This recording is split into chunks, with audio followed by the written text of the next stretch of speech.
Most amazing top 10. It's been way too long since we've done a scary story kind of video on this channel. I was honestly struggling to find things that would creep you guys out, and then I found some really creepy stories from Korea. Now I love Korea, I'm hoping to go there one day in my life, but these stories have me thinking twice. They are insane. My name is Danny Berg, and I hope you guys are ready for the top 10 scary Korean urban legends. Now unless I mention otherwise, these are going to be from South Korea, just for you guys worrying about the details. Starting off at number 10 now, we have the Virginial Ghost. This is a term used to describe those grudge type apparitions that you've probably seen in horror movies with the hair over the face, usually dressed in white. One day, a man who lived on the top floor of an apartment building woke up to the sound of a knock at his door. He lived alone and rarely got visitors. He walked to the door and asked, "Who's there?" After a few seconds, a voice said, "Count to 100 and don't make a sound or you'll die." He opened the door and there was nobody there. He was still quite scared though, and so he closed his eyes and started to count to 100 in his head. When he got to 49,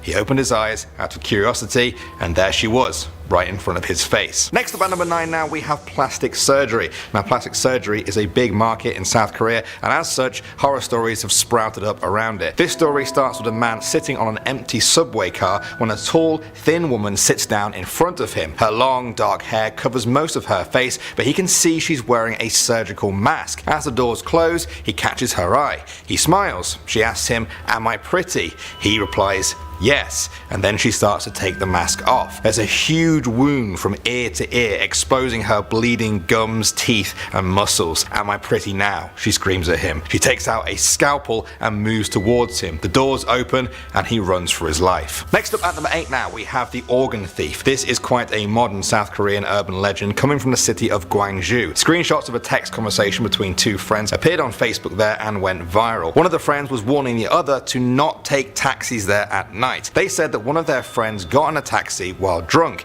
The taxi driver then put a needle in their neck. They lost consciousness and were defenseless. When they came round, they were bleeding from their stomach and lying in a field on the outskirts of the city. He was rushed to hospital where doctors found he was missing a kidney. The fear of these organ stealing taxi drivers became so much that city officials said it was actually affecting the taxi business in the city. Alright, next up at number 7 now, we have Dahlia Grecian. This is what's known as a traditional type of Korean ghost dating back in legend hundreds and hundreds of years. It's notable because the ghost is said to appear with absolutely no facial features. No eyes, no nose or mouth. Some of them even lack arms and legs. They're often referred to as perhaps the most terrifying spirits in Korean folklore, as even just looking at one can cause instant death. Alright, next up at number 6 now, we have the Back. The story goes that a married couple with a young son were always fighting every single day. After years and years of this, it got so bad that in a sheer rage, the father murdered the mother. He covered up the crime and nobody else suspected a thing. The only strange thing was the boy never seemed to complain about the absence of his mother, and so he asked him, "Son,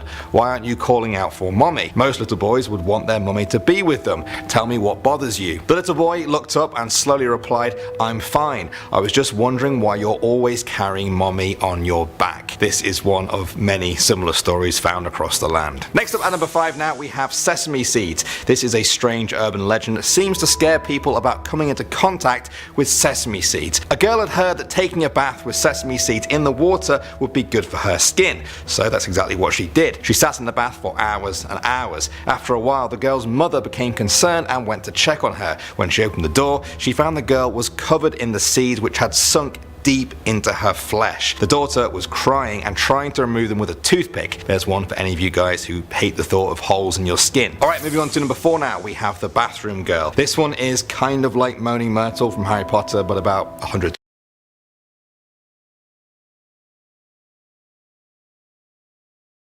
In this urban legend, a member of the South Korean Mint went away on a business trip. During the trip, his daughter was abducted, murdered, and then dismembered. After a lengthy investigation, nobody was tried for the crime. It was believed that this lack of justice would turn the girl's ghost into an angry spirit that would seek revenge. Because of this, the Mint began to place images of her body parts and parts of her name on South Korean currency in the hopes that this would appease her. The Mint has denied all knowledge of this. At number 2 now, we have the loan shark. A loan shark is someone who lends people money, often illegally, at extremely high interest rates. Sometimes, if they don't get their money back, they take matters into their own hands. There's an urban legend from a small village in South Korea. Farmers there had to make a mass grave to bury cattle in who had died from disease. Not long after that, they heard a human voice calling out from beneath the soil. By the time they had dug through the dirt, the person buried among the cattle had already died. An investigation found that they owed a lot of money to a loan shark. This has apparently happened dozens of times across the country. And finally, number one now, we have oysters. This is a really weird urban legend coming from the South Korean coastline. Apparently, one day a guy was walking along the beach when he slipped and fell on a sharp rock that cut his knee open. He washed it quickly and put a bandage over it. When he got home, it started to itch, but he didn't want to remove the bandage in case it just made things worse. He took it off after a few days, and to his absolute horror, tiny oysters just covered the wound. It turns out there had actually been oyster eggs on the rock he had fallen on, which had gotten into his wound.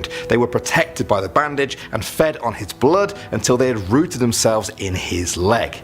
Yeah. Well guys, this has kind of inspired me to start looking into other countries' urban legends. I've heard Japan and perhaps Germany also has some scary ones. Would you guys like to hear them? Let me know. I'm Danny Burke. Thank you as always for watching guys, and I'll see you all in the next one.